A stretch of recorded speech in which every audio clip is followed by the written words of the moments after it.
안녕하세요. 세상의 모든 지식들을 재밌고 쉽게 풀어드리는 네오의 지식창고입니다. 여러분들의 구독과 좋아요는 제게 큰 힘이 됩니다. 일본 소프트뱅크의 손정희 회장은 5월 18일 창사 이래 최대 적자를 기록했다고 밝히며 이렇게 말했습니다. 인생관을 되돌아보고 있다. 이는 코로나 사태와 관련된 발언이었으나 자신의 투자 실책으로 인한 실적 악화에 대한 반성을 담은 소회이기도 한데요. 소프트뱅크는 올해 1월에서 3월까지 1분기 적자가 무려 1조 4,381억엔, 약 16조 5,545억 원으로 일본 기업의 분기 적자 액수로는 사상 최대 규모입니다. 단기 순이익이 15년 만에 적자 전환인데요. 이전까지 일본 최대 분기 적자는 2011년 동일본 대지진 당시 도쿄전력 홀딩스가 기록했던 1조 3,782억엔이었습니다. 도쿄전력 홀딩스의 적자는 지진이라는 천재지변으로 인한 후쿠시마 원전 사태로 인한 손실이었다는 것을 생각했을 때 이번 소프트뱅크의 적자가 얼마나 큰 것인지 실감하실 수 있을 겁니다. 소프트뱅크의 적자는 손정희 형님이 이끄는 10조엔 규모의 비전 펀드를 통한 투자 사업이 실패한 결과인데요. 이에 소프트뱅크는 6월 17일 적자를 메우기 위해 얼마 전 스프린터와 합병을 했던 T모바일 지분을 매각한다는 초강수까지 두고 있는 겁니다.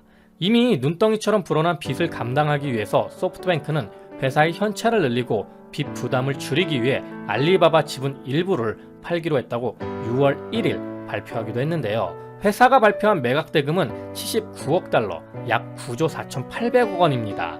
2014년 8월 알리바바의 상장 직전 지분율은 34.4%에 이르렀는데요. 다만 알리바바 상장으로 지분율은 32%로 낮아졌습니다. 블룸버그 통신은 손정희 회장이 지분 79억 달러치를 정리하면 지분율은 28%가 된다라고 설명했는데요.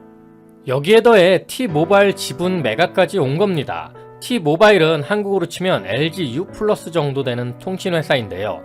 미국의 통신회사는 버라이즌, AT&T, T모바일, 스프린트 순으로 시장을 점유하고 있습니다. 여기서 4위 업체였던 소프트뱅크 자회사인 스프린트가 T모바일을 합병해서 미국의 통신 3강 체제가 완성되었는데요. 한국으로 치면 SK텔레콤, KT, LG U+처럼 3강 체제가 된 겁니다.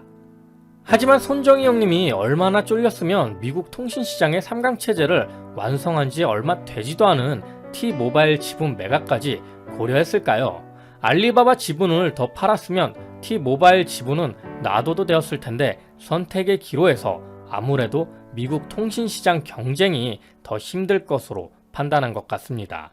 T모바일의 주인은 원래 독일의 도이치텔레콤인데요. 소프트뱅크에서는 T모바일 지분을 도이치텔레콤에 다시 매각할 거라고 합니다만 지분 매입 당시 계약 조건에 1년간은 매도하지 않는다는 옵션이 붙어 있어서 T모바일 지분 매각이 제대로 이루어질지는 아직 불확실하다고 합니다. 이렇게 미국 통신시장에서 꿀을 빨려고 했던 손정희 형님의 계획에 차질이 생겼던 것은 바로 코로나 사태로 인해 비전 펀드로 투자했던 회사들의 문제가 생기면서부터입니다. 더 자세히 살펴보자면 비전 펀드가 투자했던 위워크와 우버 등 스타트업 기업 투자 실패로 약 1조 9천억엔의 손실을 낸 거죠. 코로나19로 인한 소비 위축도 여기에 한몫을 했다고 손정희 형님이 이번 결산 발표에서 직접 밝히기도 했습니다. 일단 위워크와 우버는 코로나 사태 이후 가장 피해를 볼 수밖에 없는 업종인데요. 코로나19로 인해 비대면 사회, 원격을 통한 재택근무 활성화로 인해 공유 사무실이 잘 팔릴 리가 없었을 겁니다. 거기다 위워크 창업자였던 아담 뉴만의 이상적인 회사 운영 방식이 결국엔 용두삼이 꼴이 난 거죠. 시작은 창대했으나 결과는 쪽박이었다는. 결국 위워크 역시 상장이 무산되면서 소프트뱅크의 적자에 큰 역할을 하게 됩니다. 거기다 최근 차량 공유 서비스인 우버도 정신 못 차리고 있는데요. 사실 코로나 사태가 터지지 않았다면 어째저째 운영이 되었을 것 같기도 합니다만 코로나19로 사람들의 이동이 적어지니 우버도 장사가 잘 될 리가 없습니다. 여기에 더해 앨런 머스크의 스타링크로 인해 손정희 회장이 투자했던 인공위성 스타트업인 원앱도 파산을 하고 말았죠. 여기에 20억 달러, 약 2조 4,450억 가까이나 투자했었는데 말이죠. 이뿐만 아니라 테슬라는 자사의 자율주행 시스템을 기반으로 우버처럼 공유 시스템을 직접 운영하려고 계획 중이기도 합니다. 이는 예정된 결과였죠. 2016년 트래비스 칼라닉 우버 전 회장이 앨런 머스크에게 퇴짜를 맞았는데요. 칼라닉은 당시 머스크가 동업 제안에 대해 언급한 내용을 회상하며 그는 협력을 맺은 것은 현실적이지 않으며 각자 맡은 일에 충실해야 한다고 강조했다. 나는 이때 테슬라가 경쟁 상대라는 것을 예견했다 라고 이야기했습니다. 상식적으로 생각해도 테슬라 입장에서 중간 유통 단계나 마찬가지인 우버에게 먹거리를 줄 필요는 없을 겁니다. 자신이 만든 전기차에 자신이 만든 자율주행 시스템이 있는데 여기에 공급자와 소비자를 연결시켜줄 다리만 만들면 되는데 굳이 우버의 연결다리를 이용할 이유가 없는 거죠. 테슬라 모델 3에는 이를 위한 내부 카메라가 장착되어 있습니다. 모델 3의 내부 카메라에 의문을 제기한 트윗에 머스크 형님이 친히 답글을 남겼는데요. 모델 3 내부 카메라 용도에 대한 의문을 제기한 지 2년 만에 답으로 머스크 형님은 이렇게 말했죠. 테슬라가 우버, 리프트와 경쟁을 시작하고 사람들이 테슬라 자율주행차 사업으로 돈을 버는 것이 가능해질 때 쓰는 거야. 누군가 너의 자동차를 어지럽힌다면 비디오로 확인할 수도 있지. 처음 손정희 회장이 우버를 시작으로 전 세계 공유차 플랫폼을 공격적으로 인수해 나가는 것을 보며 스마트폰 이후로 움직이는 스마트폰이 될 자율주행차의 데이터를 독점할 수도 있을 것으로 생각했는데요. 이처럼 가장 많이 팔리게 될 테슬라의 전기차가 직접 이 사업을 하게 된다면 상황은 많이 다르게 됩니다. 일단 소프트뱅크의 사업 변천사를 보겠습니다. 처음 소프트웨어 유통을 시작으로 인터넷 플랫폼인 야후와 중국 알리바바 투자, 그리고 일본에서 통신사인 재팬텔레콤과 보다폰 재팬 인수, 미국에서는 스프린트 인수로 일본을 넘어 인터넷과 통신 산업을 장악해가고 있습니다. 현재는 비전 펀드로 쩐을 더 크게 벌려 4차 산업의 밑그림을 위해 미국의 우버와 중국의 디디추싱, 영국의 ARM을 인수하는 등 미래 생태계의 네트워크를 만들어가고 있는데요. 그런데 테슬라와 우버, 스타링크와 원앱, 태양광 산업 등 머스크 형님과 손정희 형님이 사업적으로 이렇게 계속 겹치게 될 경우 미국의 거대한 시장을 바탕으로 한 머스크 형님과 중동 오일머니의 비전 펀드를 앞세운 손정희 형님의 자본 싸움이 될 것 같은데요. 재밌는 것이 사우디 애들이 비전 펀드로 우버에 투자해놓고 사우디 국부 펀드로는 테슬라에도 20억 달러를 투자했었다는 점입니다. 하지만 테슬라 랠리 직전인 작년 말 거의 전량 매도를 치는 바람에 사우디 애들 배가 많이 아팠을 겁니다. 거기에 경쟁사인 전기차 업체 루시드에 10억 달러 투자를 감행하며 머스크 형님의 뒤통수를 치기도 했죠. 머스크 형님이 사우디 애들 굳게 믿고 테슬라 주식 사들여서 상장 폐지할 거라고 큰 소리 쳤다가 꼬랑지 내린 것도 바로 이 때문이었습니다.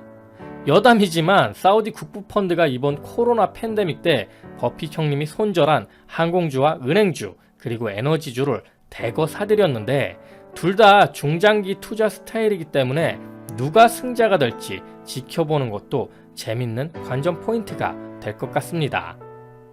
자, 그럼 여기서 생각해봐야 할 문제가 하나 있는데요. 바로 사업을 직접 하느냐, 투자를 하느냐의 차이입니다. 주식에서 돈을 확실히 벌 수 있는 방법은 바로 자신이 만든 회사를 상장시키는 방법인데요. 회사에 투자하는 것보다 훨씬 큰 수익을 얻을 수 있는 반면 회사를 성장시키고 상장하는 것이 어렵다는 단점이 있습니다. 머스크 형님은 이렇게 자신의 회사를 만들어 상장시키는 스타일이지만 손정희 형님은 이미 만들어진 전망이 있을 것 같은 스타트업 회사를 미리 선점해 투자하는 스타일입니다. 그런 면에서 보자면 머스크 형님의 퍼포먼스가 앞설 수 있을 것으로 생각이 되는데요. 최근 테슬라 주가가 이제는 저세상 가격이 되면서 주당 1000달러를 넘나드는 데 반해 소프트뱅크는 최악의 적자 사태가 일어나는 것이 이 차이를 잘 보여주고 있는 것 같습니다. 머스크 형님은 자기 회사니까 죽도록 살려야 하지만 손정희 형님이 투자한 회사는 창업자의 마음과 의지에 성공이 결정되는 거라 볼 수 있는데요. 물론 머스크 형님도 생각대로 사업이 잘 진행되지 않으면 예전처럼 테슬라 주가가 황천길로 가는 것도 시간 문제일 겁니다. 하지만 미친 생각 같아도 잘 실천하고 있다는 거. 테슬라와 우버, 스타링크와 원앱, 이 큰 두 줄기의 사업은 앞으로 머스크 형님에게 유리한 입장인데요. 특히 원앱은 파산을 했기 때문에 인공위성 사업은 완전 머스크 형님의 독점 구조가 되었습니다. 이는 앞으로 통신시장의 커다란 변화를 예고하고 있기도 한데요. 인공위성으로 통신시장이 대체 내지 보완이 이루어진다면 스타링크는 굉장한 가치의 기업으로 평가될 겁니다. 더군다나 그 스타링크의 위성을 통해 테슬라가 만든 전기차의 자율주행까지 구동이 된다면 반대로 우버가 스타링크 시스템을 이용해야 할 처지일지도 모릅니다. 다만 독점의 문제를 생각해 본다면 손정희 형님이 철저한 2등 전략으로 간다면 승산이 있다고 생각이 드는데요. CPU를 보더라도 인텔은 독점을 피하기 위해 전략적으로 AMD에 도움을 주기도 했습니다. 적절한 경쟁자가 있어야 독점을 피할 수 있기 때문이죠. 결국 머스크 형님과 손정희 형님의 사업 노선이 겹치더라도 독점법을 피하기 위해서는 두 사람이 협력하는 관계로 가야 하지 않을까 저는 예측을 하는데요. 그런 의미에서 소프트뱅크는 아시아 지역을 총괄하는 역할을 하지 않을까 생각도 듭니다. 전기차도 결국 테슬라만 팔리는 것은 아니기에 테슬라 이외의 전기차는 우버의 공유차 플랫폼을 이용할 가능성이 클 겁니다. 우버의 주가를 보더라도 팬데믹 발표 이후 쭉 빠졌다가 지금은 다시 어느 정도 그 전의 가격을 회복한 것을 볼 수 있는데요. 물론 테슬라의 저세상 가격까지 가려면 아직은 시간이 더 필요할 것으로 보입니다만 이 모든 상황을 종합해 볼 때 소프트뱅크의 손정희 형님의 위기는 계속되진 않을 거다라고 결론 지을 수 있을 것 같습니다. 자, 오늘도 내용이 재밌고 유익하셨다면 구독과 좋아요 꼭 부탁드립니다. 이렇게 항상 네오의 지식창고를 애청해주셔서 감사드리고요. 오늘 하루도 좋은 하루 되시길 기원하겠습니다.